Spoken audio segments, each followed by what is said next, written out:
About the controversial PhilHealth fund transfer. A third petition challenging the move was filed before the Supreme Court on Wednesday. The latest petitioners includes members of the Isambayan Coalition.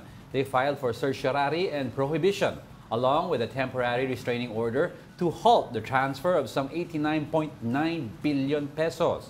The latest filing coincides with the expected transfer of the third tranche of funds to the national coffers. The Finance Department ordered the transfer of unused PhilHealth funds in February to be used for other projects.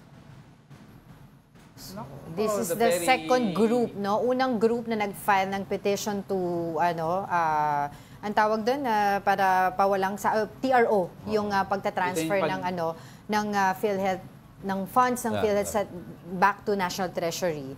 Ay yung grupo nila Senator Kiko Pimentel. No? Yeah.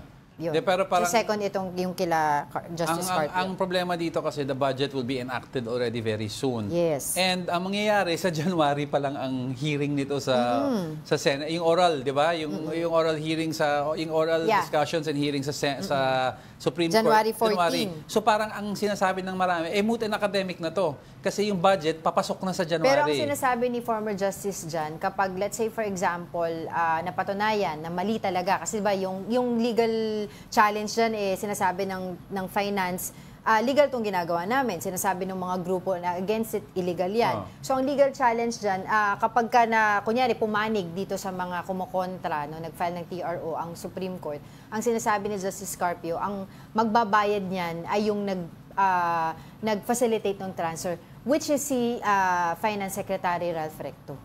Can you imagine that's 89.9 billion? Wala naman babayaran mo from your personal money? Yes, because may sinasabi siyang batas regarding that. But ito yung 30 billion transfer na nangyari October, no? Second to the last installment.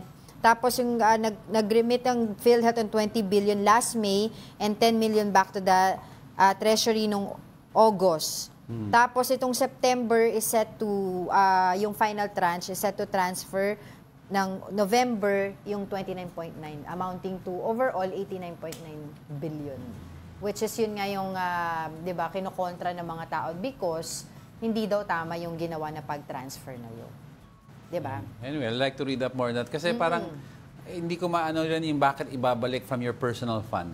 Baka from the department funds mo or magre-realign ka ulit, pero why would you pay for it from your personal fund?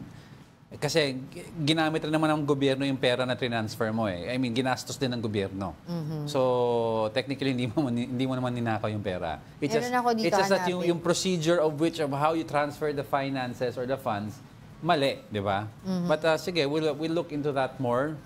Okay na, we'll go ahead muna. Sige, hanapin ko sige, let's move on to the next.